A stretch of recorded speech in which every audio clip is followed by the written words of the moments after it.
कहीं नहीं कोई सूरज, धुआं धुआं है फजा, खुद अपने आप से बाहर निकल सको तो चलो। नमस्कार, मैं हूं राजीव और आप देख रहे हैं घूमता हुआ आईना। दिल्ली का मौसम दोस्तों इन दिनों खराब है और जो दिल्ली पर पिछले 10 सालों से सत्ता जमाए बैठे हैं उनकी हालत और भी ज्यादा खराब है। ना कोई धमकी काम आ रही है और ना ही कोई जुमलेबाजी। अब मैंने जुमलेबाज कह दिया है तो आपके दिमाग में एक चेहरा घूम गया होगा। मैंने किसी का नाम नहीं लिया, लेकिन आप समझ ही गए होंगे कि कौन जुमलेबाज है। इस वक्त यह चलन काफी बढ़ गया है कि एक शब्द सुनकर समझ लिया जाए कि वो किसके लिए कहा गया है। अब तो चुनाव आयोग को भी इस खेल में शामिल कर लिया गया है। इसीलिए पनौती शब्द पर राहुल गांधी को नोटिस थमा दिया गया और फांसी शब्द पर चुप्पी साध ली गई। चलिए एक बार इन दोनों बयानों को सुन लिया जाए। पहले राहुल गांधी को सुनते हैं, सुनिए जरा। याद है? हाँ, क्या पनौती पनौती पनौती, वो अच्छा भला वहां पे, अच्छा भला हमारे लड़के वहां पे वर्ल्ड कप जीत जाते,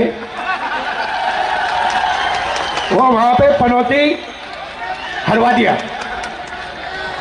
टीवी वाले ये नहीं कहेंगे, टीवी वाले ये नहीं कहेंगे, मगर जनता जानती है। और अब जरा मोदी जी को सुनिए। कमल के निशान पर ऐसे बटन दबाओ कि उनको सजा पक्की हो जाए। जैसे उनको दे रहे हो ना, ऐसे कमल के निशान पे बटन दबाओ।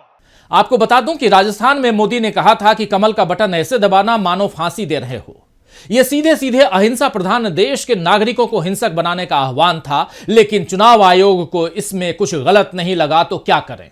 चुनाव आयोग, ईडी, सीबीआई, आईटी सारी संस्थाएं वफादारी की नई मिसाल कायम करने में तो लगी हुई हैं।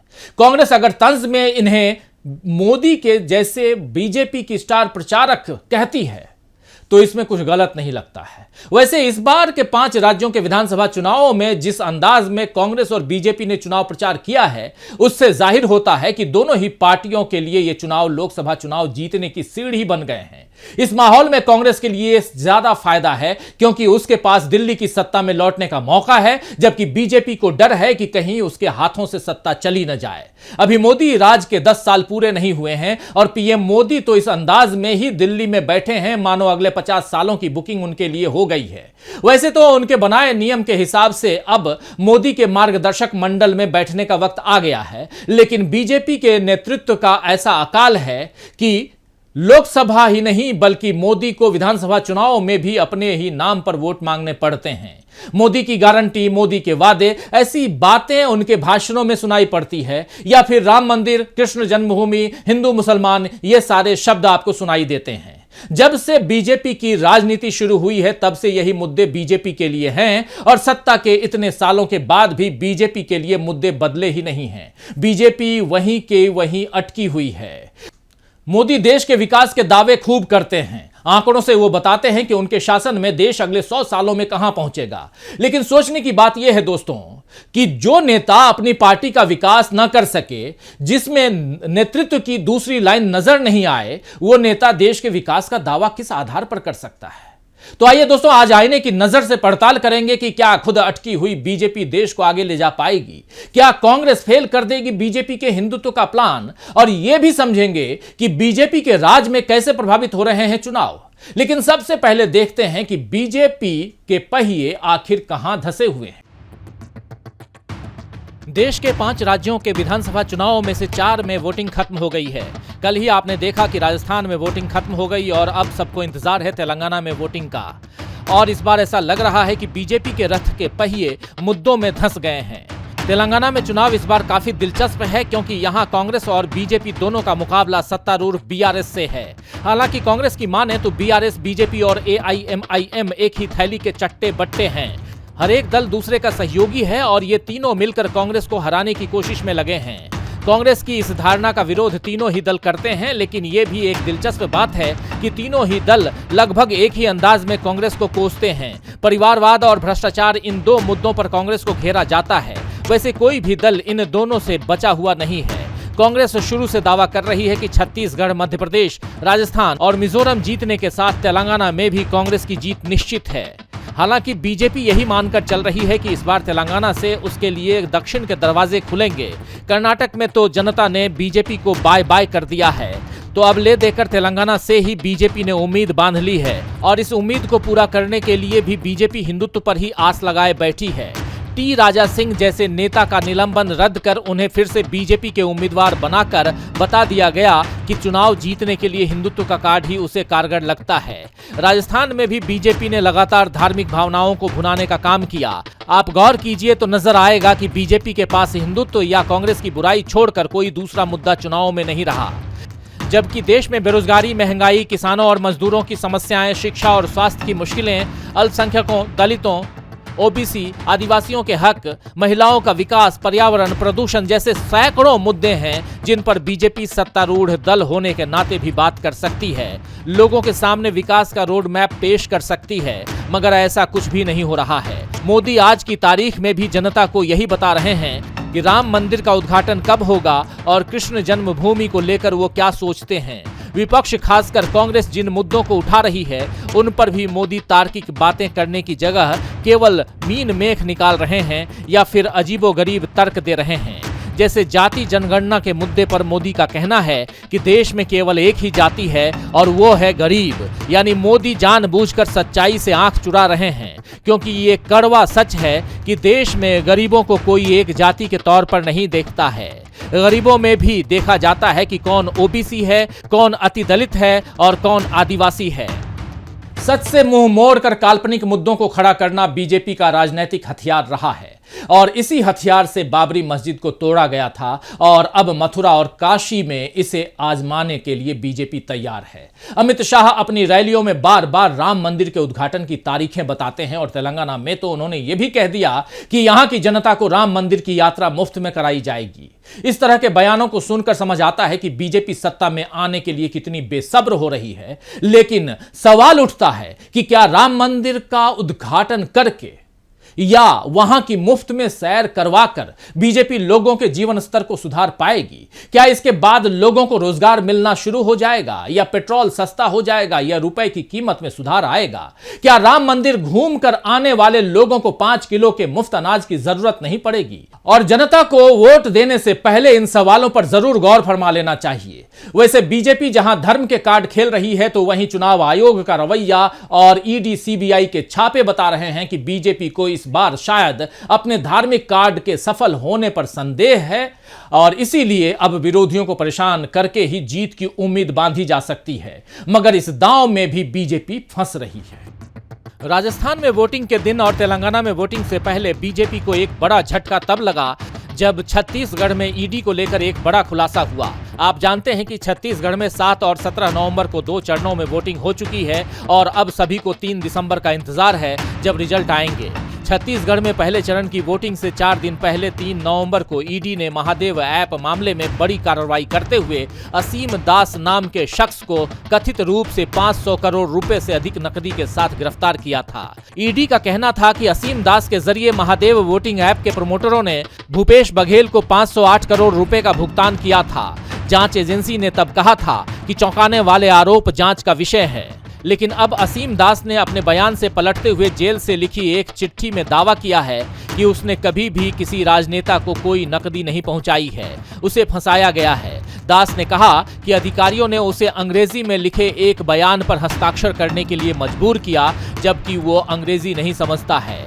कांग्रेस के सीएम को भ्रष्टाचार में घेरने में जुटी बीजेपी के लिए ये बड़ा झटका है, क्योंकि ईडी का गवाह न केवल पलट गया है बल्कि उसके बयान से साफ हो रहा है कि इस मामले में किसी न किसी तरह की साजिश रची गई है ताकि वोटिंग से पहले बघेल की छवि को खराब किया जा सके। इन चुनावों में बीजेपी पर बार बार जांच एजेंसियों के दुरुपयोग का आरोप लगा है। मध्य प्रदेश, राजस्थान, तेलंगाना, छत्तीसगढ़ हर जगह ईडी और आईटी की रेड पड़ी और वो भी विपक्षी नेताओं के ठिकानों पर। इससे समझ आता है कि बीजेपी को फायदा पहुंचाने के लिए जांच एजेंसियों की कार्रवाई हो रही है। अब बीजेपी के इशारों पर काम करने का आरोप चुनाव आयोग पर भी लग रहा है, क्योंकि राहुल गांधी को पनौती रिमार्क पर आयोग ने फौरन नोटिस थमा दिया, मगर इटली में करंट लगे और फांसी पर चढ़ा रहे हो जैसे बयानों को शायद चुनाव आयोग ने सुना ही नहीं। राजस्थान में मोबाइल के जरिए कांग्रेस के विज्ञापनों पर रोक लगा दी गई, जिससे ओपीएस और चिरंजीवी योजना के बारे में बताया जा रहा था। लेकिन चुनाव प्रचार के दौरान मोदी सरकार ने 5 किलो अनाज देने की योजना 5 साल और बढ़ाने का ऐलान किया, या किसान निधि को लेकर चुनाव के बीच पीएम नरेंद्र मोदी की ओर से किए गए ऐलान को आदर्श आचार संहिता का उल्लंघन नहीं माना गया। एक के बाद एक इस तरह के उदाहरण पिछले 2 महीनों से सामने आए हैं और इनसे समझा जा सकता है कि बीजेपी अपने दम पर नहीं जीत पा रही है तो जांच एजेंसियों और चुनाव आयोग का सहारा ले रही है।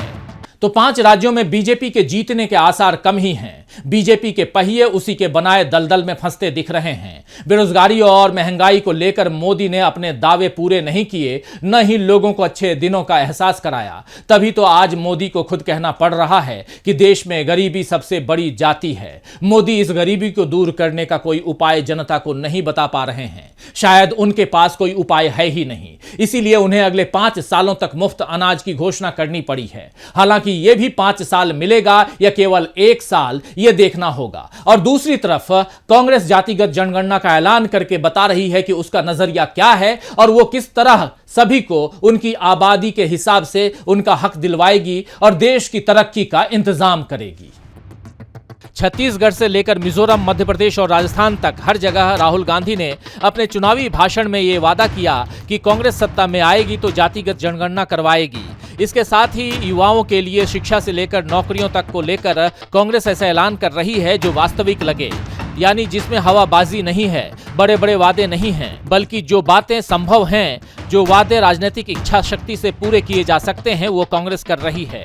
कांग्रेस की इन्हीं गारंटियों पर हिमाचल प्रदेश और कर्नाटक की जनता ने भरोसा दिखाया और अब कांग्रेस को यकीन है कि बाकी राज्यों में भी जनता इसी तरह साथ देगी। और अभी तेलंगाना में प्रियंका गांधी ने जॉब कैलेंडर का ऐलान किया है। आइए जरा सुनते हैं प्रियंका गांधी के भाषण का ये अंश। आपके आज पेपर लीक हो रहे हैं, उस समस्या को हल करने के लिए एक जॉब कैलेंडर निकालना चाहते हैं। 2 लाख रोजगार आपको दिलवाएंगे, जिस तरह से हमने राजस्थान में दिलवाए हैं। और जॉब कैलेंडर के तहत ये फिक्स्ड हो जाएगा कि कौन से डेट आपका एग्जाम है, कौन से डेट आपके रिजल्ट आएंगे, कौन से डेट आपकी जॉब की नोटिस आएगी। तो इस भाषण में प्रियंका गांधी ने कहा है कि कांग्रेस की जहां जहां सरकारें हैं वहां हमने रोजगार दिलाने का काम किया है। राजस्थान में 2 लाख से ज्यादा रोजगार दिए गए हैं और छत्तीसगढ़ में ग्रामीण रोजगार को बढ़ाया गया है। इसी तरह तेलंगाना के लिए हमारा एक विजन है।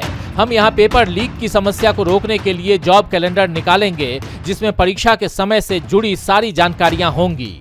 तो दोस्तों, आपने पिछले सालों में देखा होगा कि कैसे हर साल 17 सितंबर को देश के लाखों युवा बेरोजगार दिवस मनाने पर मजबूर हो गए हैं, क्योंकि मोदी ने 2 करोड़ नौकरियों का वादा कभी पूरा नहीं किया। इसीलिए उनके जन्मदिन पर युवा उन्हें नौकरी की याद दिलाते हैं। परीक्षा के पेपर लीक होने या रिजल्ट के इंतजार में हताश युवाओं की तस्वीरें भी देश ने देखी है। किसानों को अपने हक के लिए लड़ते हुए देश ने देखा है। महिला पहलवानों को इंसाफ की गुहार लगाए निराश होते हुए भी देश ने देखा है। सेना में भर्ती के नाम पर अग्निपथ पर धकेले गए युवाओं को भी देश ने देखा है। पिछले 9 सालों में उदासी, मजबूरी, प्रताड़ना, आंसू और लाचारी की हजारों तस्वीरें देश ने देखी हैं। लेकिन इस बार के विधानसभा चुनाव में उम्मीद की एक दबी हुई लहर बह रही है कि अब ऐसी तस्वीरों को बदला जा सकता है। जिन्हें अपने पहिए धर्म और जाति के उन्मादी कीचड़ में धंसाए रखना हो, वो बेशक दबाए रखें। लेकिन इस कीचड़ से निकलने के लिए जो हाथ बढ़ाया जा रहा है, क्या उसे थामने की तैयारी जनता कर रही है? यह देखना दिलचस्प होगा। खैर, शायर अलीना इतरत ने ठीक ही फरमाया है कि शदीद धूप में सारे दरख्त सूख गए, शदीद धूप में सारे दरख्त सूख गए, बस एक दुआ का शजर था जो बेसमर न हुआ। तो आज के लिए बस इतना ही। फिर मिलेंगे खबरों के नए आईने के साथ। तब तक देखते रहिए डीबी लाइव। नमस्कार।